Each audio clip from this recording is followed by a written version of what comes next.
The Libyans have reacted to the deportations by condemning them as another act of aggression. Today's move by Britain seen as the work of the same government that allowed US planes to bomb them.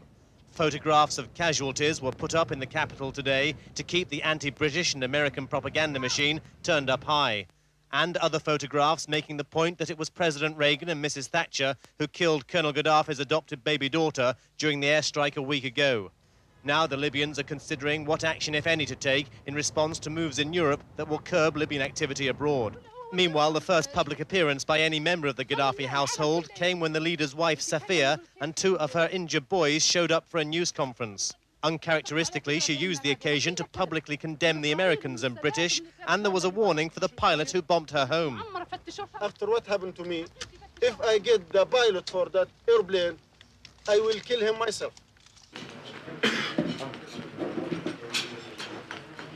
وتأثر ما هي إلا وسيلة امتطاها ريغان. Thatcher is only a way for Reagan himself. وصدق تعليق إحدى الصحف البريطانية التي قالت أن تاتشر قد أصلت نفسها بنفسها. And one of the British newspapers said Thatcher's knocked herself by herself. Britain says that the 21 Libyans were a danger to British national security. Were they?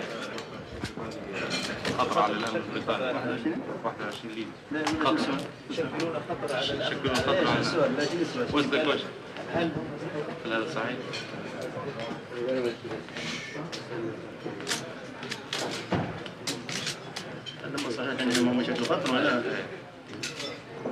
There was nothing to suggest a hardening of attitudes at an earlier press reception thrown by the Libyans. If they were going to expel journalists in retaliation for the deportations from Britain, it was not apparent here.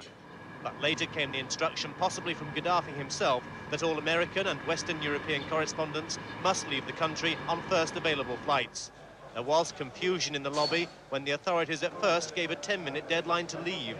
Attempts to record the confused events met with a swift response. Here, authorities seizing tapes from a number of crews. One Libyan source said it was tit-for-tat action for the expulsions from Britain, but later the Libyans watered down their orders, saying people were now asked to go at the weekend. Meanwhile, the unconfirmed reports that Gaddafi, seen here on Libyan TV, may have been forced to relinquish some of his control have been denied by the authorities. After the leader appeared on local television 2 days after the strike, people, mostly revolutionary zealots, took to the streets in celebration. But Gaddafi hasn't been seen by the Western media at all during the crisis. And a power shift might explain why a lesser-known army chief, Major Abdusalem Jaloud, held a news conference when Gaddafi was expected. Since 1977, Libya has been under collective rule with Gaddafi at the top. Western diplomatic sources say Gaddafi is still in control, but for the moment, it seems he's sharing more power than is usual.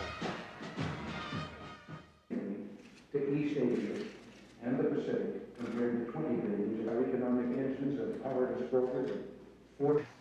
Decent people can no longer tolerate cowardly terrorist attacks. Government-sponsored terrorism in particular cannot continue without gravely threatening the social fabric of all free societies. Unilateral response is not enough. It must be dealt with forcefully and collectively. And this undoubtedly will be a topic of discussion in Tokyo. Well, America will never watch passively as our innocent citizens are murdered by those who would do our country harm. We are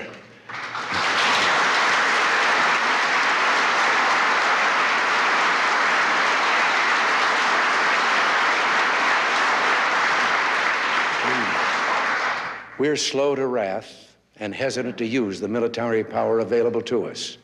By nature, we prefer to solve problems peacefully. But as we proved last week, no one can kill Americans and brag about it. No one.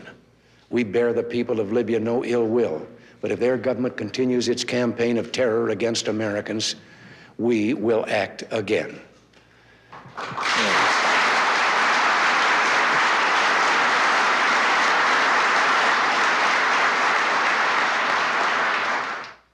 More than a week after the US bombing of Libya, Muscovites took to the streets to demonstrate outside the American embassy. Inside, a Muslim delegation spoke to officials, and this could reflect special concern among Islamic regions of the Soviet Union about the unrest and violence in the Arab world. Some protesters found original ways of conveying their message to the Americans. The anti-US rally in Minsk was mainly composed of students. More than 5,000 foreigners come to study here, many from Arab countries closely involved in the conflict between Washington and Tripoli. One visitor, Ali Jabrail from Libya, said the air raid had been directed against civilian targets. His appeal to the youth of the world was to work for peace and oppose what he called American aggression.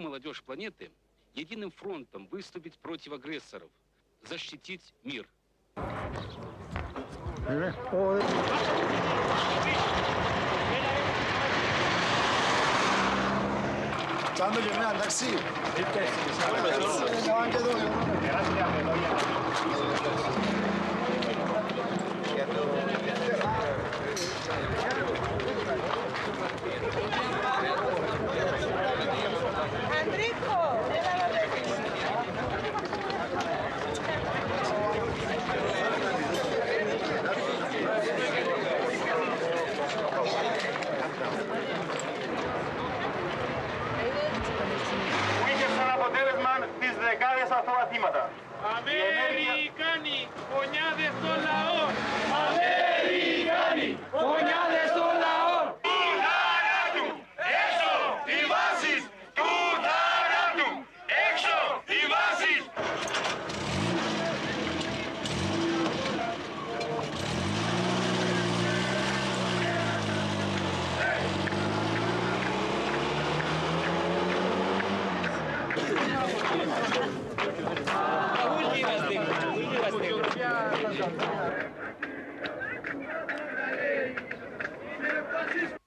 A phalanx of police cars surrounded the vehicles carrying the Libyans as they swept out from behind the walls of Paddington Green Police Station en route to Heathrow.